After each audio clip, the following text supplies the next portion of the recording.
ازيكم يا حلوين؟ وحشتوني جدا جدا. النهارده بقى هنعمل مع بعضينا لوك سموكي بدرجات الاسود في البني. عايزه اقول لكم سهل جدا جدا جدا، ويعني مفيش اسهل من كده. وعايزه اقول لكم ان اللوك ده يليق على السواريه، لا على اي فستان او اي مناسبه عندك. اللوك بسيط زي ما انتم شايفين كده، بسيط جدا جدا. واهم حاجه فيه الدمج، استخدمت هي برش واحده، مفيش اسهل من كده. بس كده يا رب يستفادوا من الفيديو. قبل ما نبدا الفيديو متنسيش تدينا لايك وكومنت حلو، واعملي لي شير لكل اصحابك. يلا نبدا الفيديو. اخدت الجل بتاع انجلوت الاسود. طبعا لو ما عندكيش الجل ممكن تستخدمي قلم كحل بس يكون كريمي وتوزعيه على الجفن كله، بس اهم حاجه ما تطلعيش فوق، يدوبك بس الجفن بس.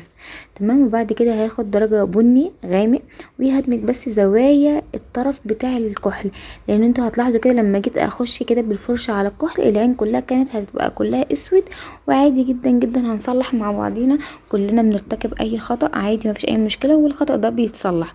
بس اهم حاجه ما نعكش الدنيا. اهم حاجه هو انا في اللوك ده هستخدم براش واحده بس. تمام. وبعد كده بقيت ادمج الاطراف، بلاش اخش على اللون ذات نفسه، لو دخلتي على اللون عينك كلها تبقى سودا ومش هتعرفي تحلي الموضوع، لان الاسود فعليا اي غلطه فيه يعني بتمسحي بقى الميك اب كله وبتعيديه من الاول. فانا بقى اخدت قعدت ادمج بالراحه بالراحه، وكل ده باللون البني، لسه ما خدتش اي تدرجات الوان تانية، وبدمج اهم حاجه حدود اللون. وبعد كده بقى زودت لون اغمق شويه عشان يديني حديه في اللون كده في تدرج، عشان ما يبقاش اللون كله داخل في بعضه. وبعد كده ثبت تحت عيني، لان انا هحط دلوقتي اي شادو اسود عشان يعني اكتر فوق عيني شويه.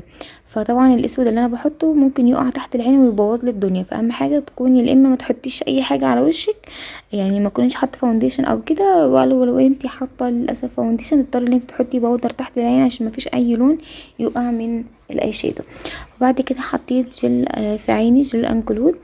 تمام. ده الكحل ده حلو جدا، اللي انا استخدمته فوق عيني ده جل ثبته كويس جدا عشان لو عينك حساسه او عينك بتدمع.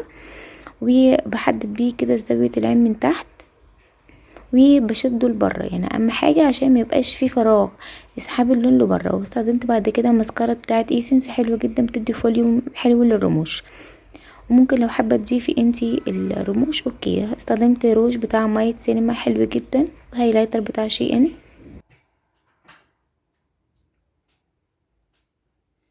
يعني قلت اكتر اللمعه في البشره، يبقى البشره فيها نضاره.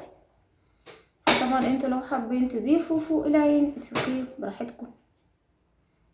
اصور لكم كده حاجه بسيطه بعد ما حطيت لمعه. عايزه اقول لكم ان اللمعه دي ما تستغربوش، بجنيه ونص بس، هي مش ثابته، فانتوا ممكن تثبتوها بجلو ابيض شفاف.